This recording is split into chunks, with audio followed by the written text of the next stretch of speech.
Welcome, everybody, to the Define Yourself program. I'm thrilled to introduce you here in a minute to Andy Hall. I think you'll be very impressed. And just as a refresher for everybody, the reason why I created this program was that I really wanted to have conversations with captivating, empathetic, and motivating individuals, folks who possess the unique ability to tap into and uncover their extraordinary human potential and that potential for other people. And so I think that you're going to see Andy fits that bill. So let me kind of introduce Andy. Hello, Andy. Give you a little bit of background, everybody.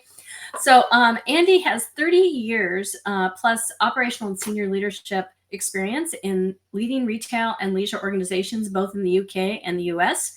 He's led multiple large-scale commercial teams for William Hill, Curry's, PC World, W.H. Smith. He relocated in 2001 and was a regional vice president for W.H. Smith in the U.S. and led the team who delivered increased profits and reduced costs against the backdrop of 9/11. So that's pretty impressive. He brings rich experience in leading and delivering transformational business and culture change while maximizing both customer service and business growth, often in very challenging business contexts. Since leaving the corporate world, he founded the AHC, his business, providing coaching and training for individuals, teams, organizations, and me. So thank you, Andy. And Andy has coached senior leaders in various organizations, including global organizations within the United Nations as part of a high potential program, and has experience really across the globe in coaching, UK, Europe, and USA. So thank you so much, Andy. I love it. That takes me back, Ellen. Thank you for having me. I know. But don't you hate it when you start talking to decades? It's like, oh, yeah. My goodness. Yes. So let's just dig right in. The first question is, why is coaching so transformational? Such a great question. I have a belief, and I think you do, that every coach, every leader, maybe every human being that wants to be, do, and have more should have a coach, because it truly is transformational. And why is it so transformational? Because I think if you have the opportunity to work one-on-one, or maybe even one-to-many, and have a really good coach either facilitating that conversation or a one-on-one, asking great questions. The minute that you ask a question, and a very good question, of somebody, it makes them go within. It makes it challenges their thinking. And thinking is really I think someone famously said, thinking is the hardest work there is, right? Which is why so few people do it. And that's why coaching is so transformational, because the answers are always within us, Ellen, as you know. The coach doesn't have any degree of expertise in the conversation. The only expertise the coach has in the conversation is the ability to be able to coach and listen at the right level, and potentially maybe use a coaching model as the approach. But outside of that, the coach doesn't need any other expertise. I always laugh and joke with people that I'm teaching coaching too. I start the conversation with a question in terms of, how do you think your ability would be to coach a brain surgeon when you get good at this? And often the answer you get to that was, no, not in a million years.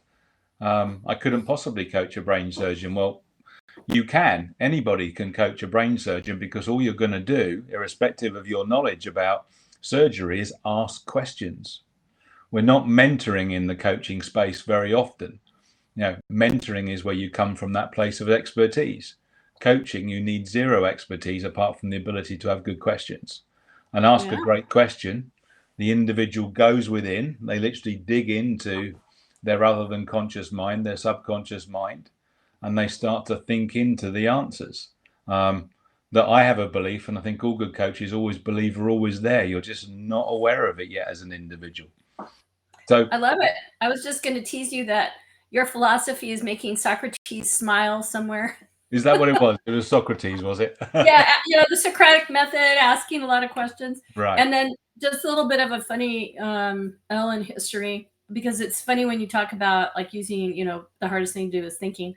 So my dad graduated MIT with an aeronautical engineering degree, but he ended up like in cybersecurity before they even called it that. Right. He's in heaven now, a couple of years, but when I was a little kid and I was the oldest by 5, I remember talking to him and he's like, well, yeah, I mean, your brain or your, mind is like a muscle. And if you don't use it, it becomes atrophied. Yeah. so, so Yeah. we have a colleague that we work with, Dr. Rick, who would tell everybody, if you guys know DISC, that I'm a C. I'm very detail oriented, even though I'm an extrovert and other things. But I kind of panicked. And so I think I do the overthinking part Right. because I was like, I don't want my brain to atrophy. I better keep thinking. Right. Yeah. Yeah. Your father was so right. If you don't use whatever muscle it is you've got in your body, it will start to waste away, right? Exactly. So I think the next logical question then would be, why is coaching such a vital skill to master for leaders? I have a huge belief, and maybe I might be controversial here with what I'm about to say, but I have a huge personal belief that if you can't coach, you can't lead. I don't think anybody that doesn't have the desire to learn to coach in a leadership role shouldn't be let loose on a wonderful group of people, because coaching is such a vital skill to master for leaders, because I don't think it matters whether you're leading one person or whether you're leading 20 people. We want to tap into the resources of those individuals. And one of my most recent clients that I started to do work with, when I started to investigate with them what their problem was, the problem that they articulated was that they've got an engagement problem and they've got a retention problem. And I probably would argue that they didn't really have either. What they probably had was a leadership problem. And the reason I think that when we dug down, they had a leadership problem is because their leaders were more managing. They were more telling their team what to do. And if you're telling someone what to do, there's nothing to learn there, right? There's nothing to be engaged around. I'll just keep telling you what to do. I'll go and do what it is you tell me what to do. And guess what? I'll be back very soon asking you, the boss, what to do next. And if you continue around that cycle, I think people won't stay in that space. They'll leave. And if they stay, they'll probably cause a lot of damage. So it's a vital skill to master, because I believe we want to empower our people. We want to empower that one person who works for us, or we want to empower the 20 or 30 people that we work for us. Or if you're a CEO of a big corporate organization, you want to engage the entire workforce. Why wouldn't you want to tap into that knowledge and that skill set and empower your people? You can't empower your people if you can't coach. There's nothing to be learned for someone by telling them what to do. I think there's a lot of research too that I've been coming across recently to back you up.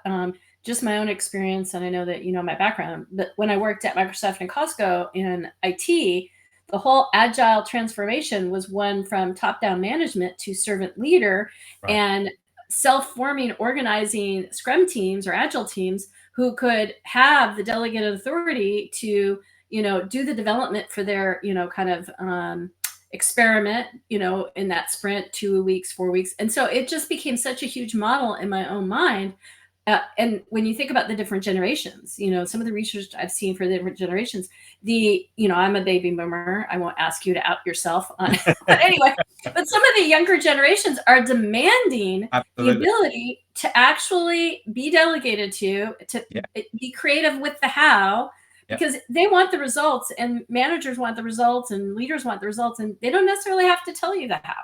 Leave that creatively up to the individuals. And you're so right. This organization that I was referring to was hiring great young minds out of a Florida university. And within 2 to 3 months of them being there, they were bored out of their brain because they weren't having to think and use the potential that they had that's inside them, because they weren't being asked great questions. They weren't being coached. They were Right. being at best mentored, and at worst, continually being told what to do, told what to think instead of asking how to think. Exactly. Maybe some of them had my dad as a mentor. Just teasing.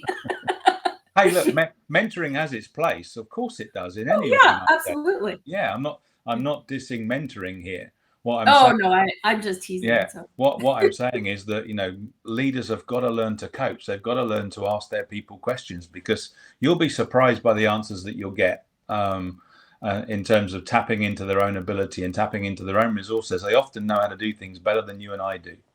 And why and wouldn't we tap into? I know that you're ICF certified, International Correct. Coaching Federation. I'm in my process right now. Right. And the part that was so, actually, to be honest with you, because there's a part of me that wants to be a consultant. So this part was frustrating. But the amazing thing about the ICF is they're like, you as my coachee or client are fully resourced. Yeah. And I'm here as a partner to ask, hopefully, intuitively and following the conversation and your goals, ask the questions that help you tap into the resources you possess to Absolutely. solve your own problems, to think differently about them. Yeah. Beautifully put. Beautifully put. Nothing more needs to be added to you, me, or anybody else listening to this show. They have everything that they need. We just need to ask the questions that tap into that potential. Exactly. So let's switch gears. We got a new question here. So, what are the most important components of coaching? I might have said it once or twice already in the last few minutes, but the most important component of coaching is that ability to ask a great question, for sure. And that is normally what I call an interrogative type question. So a what, when, where, how, who type question. I won't go too deep down into the coaching space, but working hard to avoid a why type question. Don't want to ask a why type question if we can avoid it, because it can be sometimes a little bit threatening and a little bit provoking and make people take a step back. So we want to be able to ask great questions. And then I think the most other vital perspective of a coaching relationship is that ability to listen. That ability to listen at the right level. That ability to listen for someone to be really heard. That ability to listen so you can potentially summarize back for clarity. You'd be surprised. I don't know whether you've come across this, Ellen, but sometimes when I repeat back or I summarize back in a coaching conversation where I say, Ellen, hey, what I think I just heard is you say is that. And you went, did I say that? I said, yeah, those are the words I think I heard you say. Like, that's not what I meant. It's like, oh, interesting. Okay. Tell me what it is you did mean then. So I think, again, it's that ability to ask, great questions. It's ability to listen, not fill that silence, because often when you ask a great question, you might get silence. And often we as human beings are uncomfortable with silence and subsequently want to fill it. But when we've asked a great question and you're getting silence, what are we getting? What we're experiencing then is the person who's being coached thinking. They're going inside themselves. They're tapping into what it is that those resources that they're aware of. The minute we interrupt that silence, the minute we interrupt the thinking process. So those are, for me, the two most important, vital parts of coaching. You've got to have that ability to ask a great question. You've got to have the second piece is you've got to have that ability to really listen. And actually, probably the third and probably the most important part of the process, or process, as you guys say, go across the pond, is ensuring that we get to action. Because actually, any good coaching conversation has to result, in my opinion, of someone going to do something different, take some form of action. So what are they going to do, and when are they going to do it by, and whose support do they need to do that? So if someone's listening to this from the ICF, they'll be thinking, oh, it's a lot more than that. And gosh, I accept that. Going through a coaching accreditation is a lot more than that. But I always think at the heart of a great coaching conversation is having that ability to continue to ask the right type of questions, listening so someone feels heard and you don't interrupt that thinking. And then what's the commitment to action? Because that's what's really important. And it's always about the person being coached. In a coaching relationship, it's not about you and I as the coach. It's about the person being coached, the coachee or the client. It's their space. It's their moment. It's not about me. It's not about my opinion. It's not about my views. It's not about my perspectives. Unless, of course, I might be being asked. If I'm being asked, then maybe you might step out of the coaching chair for a moment and step into the mentoring space. But it's always about holding that space for the person that you're coaching. I'm glad that last point, I was just actually thinking it, so I don't know you were channeling Ellen there, but I was thinking because before I kind of endeavored to leave my corporate career and go into this space that I'm in right now, I did a stint in being a business owner for doing hypnotherapy, and they would call it client-centered hypnotherapy. And I think that it's kind of interesting. It's like even a mentorship program that I created at Costco is very client-centered, if you will, and so is coaching. And so that just seems like it's such an interesting thread. And so for people who may not be as deep into it as we are, you kind of have to think through like, well, but the common thread then is that the coachee or the client is responsible for themselves, and they're getting guidance and feedback, perhaps from a mentor. Yeah. But they're still owning the relationship, even the mentorship relationship. They're not like saying, okay, mentor, you have my career now, figure out where it needs to go. That's still, on me as the coachee. And so it's kind of interesting. I don't know if you want to expand on that any more than I have, but I find it really, I think it's very empowering. Absolutely. Yeah. And maybe it's so empowering because sometimes, maybe in the corporate space, I can probably only go back and think about, my numerous years of corporate experiences, that when I wasn't necessarily, you mentioned my 30 years. So in those 30 years, I worked for many different leaders. Some I class as inspirational, had a huge impact on why I'm here today, and some on the opposite end of inspirational. And I would say those ones at the other end of inspirational, for them in their leadership role, it was always about them. It never felt like it was about me. There was never conversations with me about my personal development or my personal growth or what it is that I wanted from my career or what it was I wanted from out of the organization. Yeah, I know when I worked for my very first inspirational leader, a Scotsman called Alex Nairn, back in 1996. Not that I remember it, right? It was a pivotal moment in my career because he was the first person that sat down in a one-to-one conversation. We might have called it some sort of performance review back in the day. And part of that conversation, he was really interested in me and what it was that I wanted and what it was that I wanted to achieve.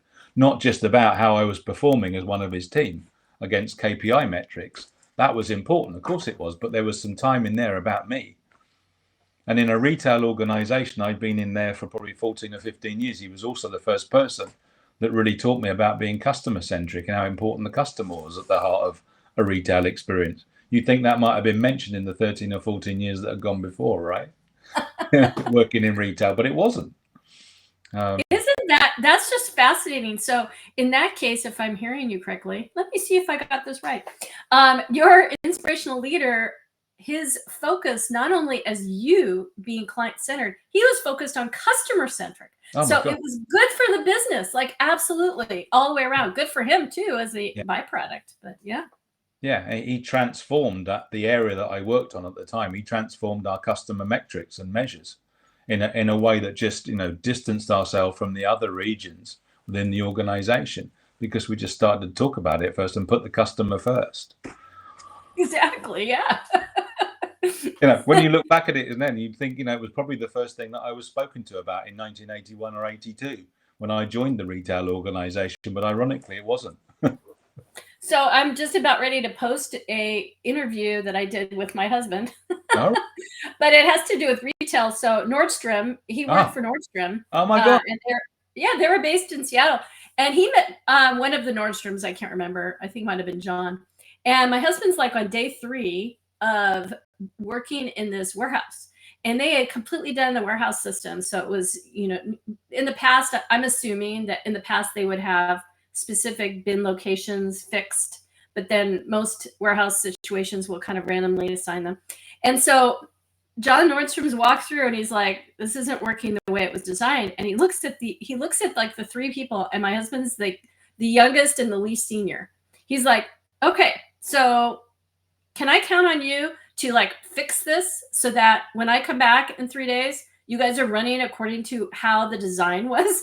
And my husband's like, yeah. Because he knew he had to talk to the new guy, who was hungry. But he had the most amazing, Nordstrom's is like absolutely known for their customer service. Ellen, you and I were meant to have this conversation. Somewhere on that bookshelf to my right, not the one behind me, there is a customer service book based on Nordstrom. Wow. And Alex, who I was talking to you about in 1996, he started talking to us about customer service based on the Nordstrom way. Now, in 1996, I hadn't even set foot on a plane, never mind heard of Nordstrom. But the stories that were being, the legends that were being created about Nordstrom at the time, all the way back in the 90s, had made themselves away across the pond. And there's a number of stories in Nordstrom from a customer service perspective that at the time just blew you away, and probably would still blow you away today in terms of, the customer away from home, tears his suit, goes into Nordstrom and wants to look for a new suit. They find him a new suit, but then says, it doesn't fit. And what are they going to do to make it fit? Well, we'll get it fixed tonight. Well, actually, what am I going to do about this suit? I will give you one, and tide you over till tomorrow. Incredible. Yeah, it's incredible. Yeah. Well, I love the fact that we have kind of retail in our background. So real quick to finish out that story. So he did show up. I don't think he showed up in 3 days, 4 days. And it was working according to the design then, because my husband worked it. He was like on day 6 now at that time or something. But, the part about customer service, I mean, when I worked at Costco, that's part of like the mission statement. I mean, they have like the list of, and it's all about like the returns policy of Costco is ridiculous, because it's all about, the members and catering to them first and stuff. So. Yeah. And some of the best, I mean, if you shop with Amazon right now, normally with Amazon, if it doesn't work, it doesn't fit, or it's not fit for purpose, it's like, send it back. We'll take it back. No quibbles, no questions, no asks, no issues, right? Exactly. Most retailers today, I would probably argue that you've been a little bit of a fight. You went in and say this wasn't fit for purpose, or I don't like it. It's the wrong. Yeah. Oh yeah, exactly. I mean, just all the goodwill. It's amazing. Yeah. So then, who should have a coach? You listening should have a coach. Everybody should have a coach. No, trust me. I think when I say everybody should have a coach, I think if you're stuck, and you need some help and support in terms of getting unstuck, you're not where you want to be, a coach is a perfect support for you to do that. If you know where you want to be and you're striving for some big, hairy, audacious goals and objectives in your life, a coach is going to help you get there really, really much quicker, because they're going to ask you the questions that you need to have asked. If you're in any form of leadership role, whether you're an entrepreneur, a solopreneur, or a big corporate organization, you shouldn't be allowed to sit on an executive board, in my humble opinion, if you haven't got a coach. And we're not sitting on, a board of a Nordstrom's type organizations, but we're aware enough to know that, for us to grow, for us to improve, for us to think about the things that we wouldn't ordinarily think about without having a coach. That's why we've got them. That's why we hire and invest in them. Because in some cases, well, you and I, Ellen, we know each other's stories a little bit. And because of the circles in which we operate in, you and I invest thousands and thousands of dollars year in, year out in our own development. If you're not investing in your own development and in your own personal growth, you should be. And one of those ways that you can do that is through having a great coach. Absolutely. I was recalling the person I'm about to talk about will be unnamed. I'll protect their sources. Right. I know a lot of people, because I worked in high tech. So I know a lot of people that were knowledge workers earning really good money. And they would spend more time architecting their new kitchen than they would their career. Right. And I was like, isn't that crazy? Like, yeah. And yet I was one of them. It wasn't until later in my career that I kind of got the, realized when I was a little bit off the rat race. Because when you're in the middle of the rat race, you don't know what you don't know kind of thing. Yes. We talk about the new level of awareness. Yes. That I realized it. And in fact, to get a coach, you have to, and maybe just even grow, you have to be a little bit humble. So let me explain what I think is a funny little experiment about awareness. So let's just imagine that the awareness that I have is the denominator, and it's 100. And then how I'm doing, we'll say a job is 90. So I'm at 90%. That's pretty darn good. But the problem is the minute you become more aware, the denominator becomes 1,000 and I'm at 9%. Right. So you Right. have to have a little bit of humbleness because you want to grow your awareness. And then all Yeah. of a sudden that means the world is a really big place. And what I know is shrinking, at least Yeah. percentage wise. We know none of us are the completed article. It doesn't matter how long we've been in business or how long we've been doing what it is that we're doing. We've all got this opportunity to grow and perform and get better. Exactly. And we've been taught as well, there's no such thing as inertia. You can't stand still. You can't think, well, I'm okay. I'm all right where I am now. The law of vibration says by its own definition, we're disintegrating and going backwards. So if you're not investing in your growth and not investing in yourself going forward, by definition, you're going backwards. Right. And it's interesting you used the term PDP or personal development plan just a moment ago. I was on my second call with a new coaching client this morning here in the UK, and we were talking about his team and how he leads his team. And I asked him the question. I said, "So, what's on the PDP of your 5 team leaders? Talk me through them." And his first question was, "What do you mean by a PDP?" And I thought, "Oh, okay, that's just an acronym maybe in that organization that they haven't heard of." So he said, "I don't know what you mean by a personal development plan." And I said, "So how do you know, what are the ambitions and goals of the team members in your team?" He said, "I don't." I don't. He said it quite embarrassingly at that point. It's like, "I don't." Okay. Well, that's okay. At least now you know. So, what are we now going to go and do about that? He The said to me, humbling moment. yeah, he said, "What should be on a personal development plan?" And then we had a conversation about what could be on a personal development plan and what he think he would put on it. Right. But interesting enough, all of his conversations with his people were all numbers driven. They were all KPI driven around financial metrics. Nothing wrong with that, right? I'm not saying that we shouldn't measure performance in any business. That's vital in terms of sales and profitability, etc., etc. But what are the people metrics that you're measuring? And in some cases, people aren't measuring people metrics. Well, it's funny because I've been, me, I'm always exploring new circles of really cool people. Yeah. And so one is a gentleman, I'm not going to pronounce his last name, but Francis, and he developed something called Squircle, and there's a book, and it's S and then QIRCLE, like square and circle. Right. And he worked a lot with different companies, and what he has kind of figured out is there's a methodology that many senior C-suite people got there because of their logic, analytical kind of minds. And yet the creative, what unlocks the creative is more the circle, which is more the intuitive, the more creative. And so he has this process for opening that up. And it goes to exactly what you're saying. And when you call it people or something more than KPIs, it's like, how do we create from nothing, the blank piece of paper? And it's really, really, I'm learning more about his program, but I'm very intrigued. And he says it's especially true for, more Western, like, he goes, some of the like Eastern, they're, and I'm probably going to not get this 100% right, but their characters are pictures. And so like in Japanese culture, whatever. And so they're more circle oriented, just kind of by their culture, which I find really interesting, really interesting. So, yeah.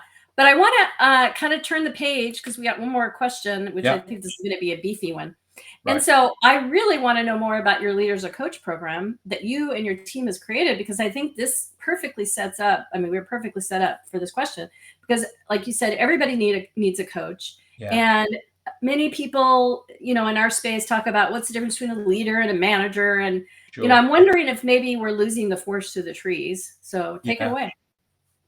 Well, thank you for asking. The Leader of a Coach program has been created again, I think, out of a problem that of 2 or 3 organizations that I've had the pleasure to work with in the last couple of years. And again, fundamentally, it was like we talked about at the top of the show. We uncovered it was a leadership problem, and the reason it was a leadership problem was because engagement was starting to decline in the organization, and retention was becoming a real challenge. And when I sat down and was given the opportunity to speak to a couple of their leaders in the organization and asked them how I used the term leading, because I think that's almost my go-to. But, managing or leading, let's just call it either at the minute. I've got a view there's a difference, but I asked them how they were leading, and the question sort of stumped them. And I said, so when you spend time with your people, what type of discussions do you have? And again, that type of question seemed to stump them in terms of, well, I don't spend too much time with them. I said, well, imagine you're at the water cooler and what conversations are you having? Well, it really wasn't about a conversation. It was, again, about instructing them what to do. So I knew then at the heart of that there was no coaching awareness in the organization. And having been through a similar program back in my corporate days, where we worked on transforming the culture of the organization from a command and control organization to a collaborative, coaching, empowering type organization. And I remembered how we started to go about that from a leadership perspective. And from a leadership perspective, we were subjected to a leader as a coach type program. So what it wasn't was, we're not training you to be, and use your term earlier, we're not training you to be an ICF master coach here. This is not about having thousands and thousands of coaching hours and being the perfect coach. This was about opening and creating awareness in the leadership team of, there's a different way to manage, if that's their word that they preferred, or there's a different way to lead. So we set about creating a program that raised the awareness to start with of what difference can coaching make in an organization if you take a coaching approach, and then set about in this program helping them understand how they could coach, teaching them how to coach, teaching them how to become a leader as a coach, and how the importance of spending time with their people one-on-one on a relatively frequent basis was important. And in that conversation, how do you ask questions more often than tell people what it is you want them to hear? And that really was at the heart of it. And then actually we tried to encourage them about, I showed them in a live coaching demo how that you can have a coaching conversation in less than 10 minutes. Because I think when I started to create the awareness of what coaching was, some of the people went, do you know how busy we are? So you coach people in 90 minutes or 2 hours? Yeah, I do. But we don't have that length of time. I know. But you can have a coaching conversation, in 10 minutes if you chose to. And then explain the reasons why coaching was powerful and the difference that it can make and how it can become engaging in an organization. And fundamentally, the language I started to talk into for all of these organizations was, I promise you, I can almost guarantee it will change your result. And normally when you're waiting for someone to invest in a program like that, what they want to hear, right, Ellen, is they want to know, well, if we do this with you, what's the ROI? Right. And for me, the ROI was, let's go back to the problems that you've got at this moment in time. Your engagement scores in the organization, I'm pleased that you're measuring them, but they're going backwards. So that means your team and your people are less satisfied. And as a result of being less satisfied in their job, they're leaving. And there's some wonderful stats, and you'll be aware of them, how the cost in an organization to recruit a new individual in the team. I think there's a really big byproduct of what you're doing, though. Can I just throw it at you? Of course Even you though can. I'm giving you no warning whatsoever. But I was talking to, just a little intro, I was talking to a different coach who was actually coaching me on a preparation for a kind of like a pitch deck because I'm expanding my business. And she was like, well, you're kind of like a productivity optimization process expert. I was, but it's so funny because that is the lens I look through things. So the byproduct of what you're telling me is that, and maybe there's no nice way to say this, but the C-suite is playing too small. Yeah. If they're telling on tactics, they're not spending the time on strategy. And strategy is like a fulcrum. You put 10 pounds of foot pressure, you lift 100. And only the C-suite, or the higher you go, in my view, the more percentage of time you should be spending on strategy. No one could do the strategy for you. You have to. And so this could up-level the entire organization because the leaders themselves realize they can have the coaching approach and delegate, and then the telling that they are doing is the vision, the mission, the strategy. So I don't know if that is happening already or you've seen some of that. So. Well, you've tapped into a point that I probably missed in terms of, explaining some of the stuff that we've been doing, because, if we go back to time, in our first session with these group of leaders, you always know at the beginning of that type of relationship, you've got a few people come in, then, come on, show me, Yeah. The resistors. Yeah, sure. And when you're starting to explain a coaching approach, and then they start to understand how much time it takes, it's like, we haven't got time for this. And then the question is, well, how much time are you spending at this moment in time if you're telling your people what to do, and the minute they finish doing what it is that they do, and I use the analogy of, imagine you're working in an office and you're present. This is not a hybrid role. You're working in your office, and one of your team comes to your desk and says, what do I do? And you tell them what to do, and they'll go and do it. And guess what they'll do then? They'll come back to your desk. And then actually, if you've got a team of 5 or 6 doing that, you're going to have quite a long line at your desk. So imagine investing some time in taking a coaching approach where you ask a member of your team what you think that they should do about it. And they'll probably have some wisdom about how they could do it. That might take a little bit of time. But the minute you start to program them differently, which you are, by them starting to think, well, I'm not going to go to Andy's desk if all the time he's going to do is ask me what he thinks I should do. Why don't I just tell my boss what I'm going to do? Or even better still, if I'm not going to put anybody at risk, just go and do it and see if it works. And then all of a sudden, Mr. or Mrs. Leader, he's like, just think how much time you've got back when you haven't got that long line of people at your desk, metaphorically or in real life, in terms of going, what do I do? You've unleashed the power of the potential in your organization. And back to your point, Ellen, then the leader's got time to think about, well, where am I going this week, this month? What's the vision for my team and my department? So I tap into the vision of the organization. So you reminded me of a really good point. Thank you. Yeah, well, I just think so highly of you and what this program could do, and we're going to talk more about this off camera. But I just have this vision in my brain because I'm very visual, and I think it was some random video that I watched, but it was like 5 dominoes, and it started out really small, but each one was 50% bigger, and in 5 dominoes you could move a mountain. Like, that is the power of strategy, right? That is the lever. Yes. And that's what senior leaders can do. And they're, to your point, they're also leveraging the knowledge and they're capturing the imagination and hopefully it sounds like the engagement of their people. Yeah, and tapping into that potential which each and every one of us has got, and in some cases so untapped. Oh yeah. It just, to me, it's just this exciting transformation. So yeah, and you unleash the power of an organization through its people. That's great. So anything more about your particular program you'd want to share with the audience? I think that's the heart of it. That's at the heart of it. Again, I believe if you want to change the results in your organization, look at the leadership ability of the people that are running and leading your organization, and how are they doing it? And irrespective of how are they doing it, how well are they at doing it? And do they need additional support? And this type of program, I've got to stress, it's not about creating qualified coaches. It's not about that, because that takes months, years, and experience. This is just about, look, instead of when someone comes to your desk saying, this is what you should do, just change your thinking for a minute and say, hey, Ellen, what do you think it is that we should be doing? It's like switch on to curiosity. Absolutely. And empowerment through questions. Yeah.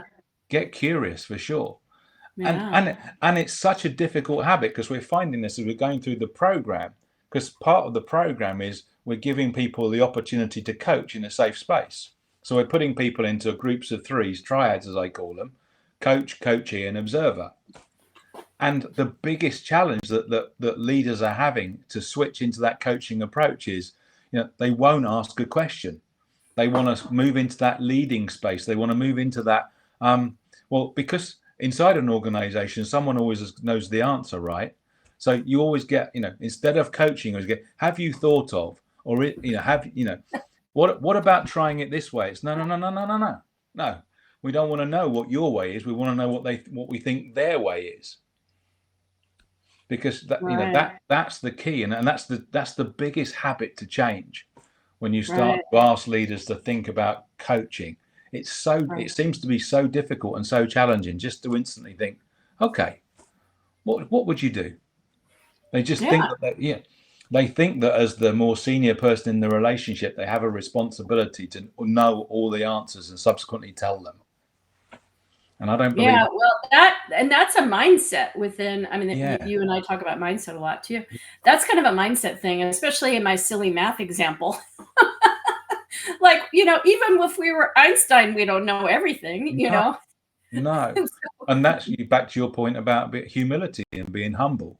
Because the minute I think it doesn't matter at what level that you lead, the minute you start to think about, being humble, as Brené Brown would say, being vulnerable, that's Right, right. they're great assets of leaders of leadership, in my opinion. And if you can't, if you can't, well, I think Patrick Lencioni says to be a great leader, you have to be humble, hungry, and smart. Well, it's interesting that one of the three things he talks about is being humble, and I certainly would agree with being hungry. And it's funny because I just remember in my earlier part of my career, like it took me a little bit, but I finally got there and thought, I don't want to tell someone because honesty is super important to me. And so I get like a really tough question by a senior person, and I'd be like, I don't know the answer to that one. Can I get back to you? Yeah, And universally, that built me respect, credibility, and I would go and figure out what the answer is. yeah, And rather than just, tap dance or something. yeah. Or pretending that we know, or come out with some type of BS that doesn't do your credibility any good at all. Exactly. And the other thing that I think is really interesting, and I'm curious to know if your coaching program leaders or coaches about that. I would watch, and these are, a couple decades. So I know that corporations have changed, but some of the companies that I work with did have kind of a top-down management. And so what I found really kind of mind-boggling was managers that didn't want to give credit to their employees, because giving credit to their employees only makes them look better, Sure. even if they were thinking about themselves, which hopefully what they're thinking about is how they can be better equipped to help their team. And so I'm just wondering if this whole idea of like recognition of the team and the individuals and their accomplishments and their, taking calculated risks, and Yeah. succeeding is kind of wrapped up into this whole like leadership Yeah, coach. for sure. Because at the end of the day, if you have a very good coaching conversation, and the very next time you have another conversation with that individual, if you start in the right place, you'll talk about how did they get on with what it is that they said they were going to go and do. And if they've gone and acted on what it is that they said they were going to do, I mean, first and foremost, well done, congratulations, because most people don't do what they say they're going to do. One of Andy's pet hates. And then, of course, if they have done what they said they were going to do, and what was the impact of that? And if the impact on that was positive to themselves, or positive to the team, or positive to the organization, again, from the boss to the individual, again, congratulations, well done, thank you. How do we replicate that? How do we do more of that?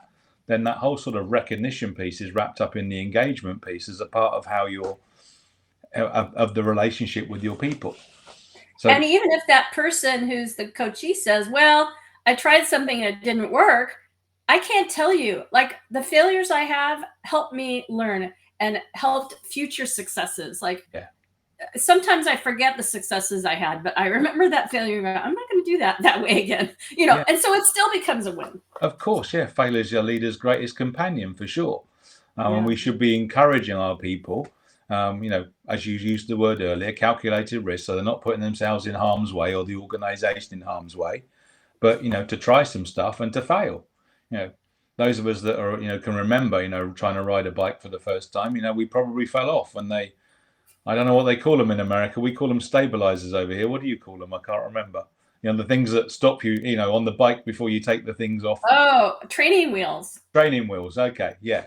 So before you take the training wheels off, when you do, probably you're likely to fall off the bike. In most cases, we get back on it, right? And we might have grazed the knee, we might have bumped an elbow, but we didn't do anything more damage than that. And we either get back on the bike because we chose to, or actually we had some people around us like mum or dad or uncle or auntie or sister or brother that said, look, come on, you can do this. Yeah. You can do this. It's Have funny you another should go. bring that up. I was thinking about my learning to ride a bicycle, which was very fraught with danger for myself and my dad.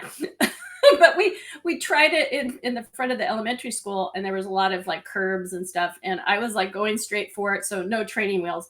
And all of a sudden I was like, oh my God. And so my tire did a 90-degree. My dad went like this, and somehow I pedaled fast enough to not fall. So I mean, maybe we just need to like laugh at ourselves, like, Yeah, okay, we learned, we learned the next day. We woke up hopefully more yeah. educated or more willing to fall down. But There's a whole lesson in momentum as well there, Ellen, that you just described, right? Pedal faster. that is true. Pedal faster. Yeah. Okay. Well, this has been amazing. So thank you for your time. I want to let people know how they can reach Andy. He's out on LinkedIn. You will not go wrong reaching out to Andy about either his coaches leader program, or as his individual coach. He's been really helpful to my growth. So thank you so much, Andy. I appreciate you and your time. Any parting words? I think we should end where we started in terms of why should everybody have a coach. If you're considering it, or even if you've never considered it, consider it. And if you've considered it, then it's probably time to give it a go. Invest in yourself, invest in your own potential, and go and find yourself a good coach that will be as wedded to your success, if not more so, than you will be yourself. So go do that. Go take that action. I love it. And so, to use another analogy, I taught my kids early about compounding interest. All right. Yeah. And now my 30-something is talking about her 401k. Coaching is like that.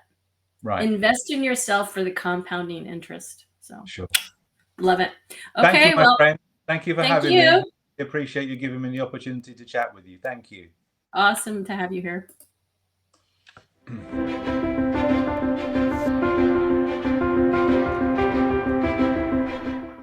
Bye, everyone, and thank you for coming to our episode.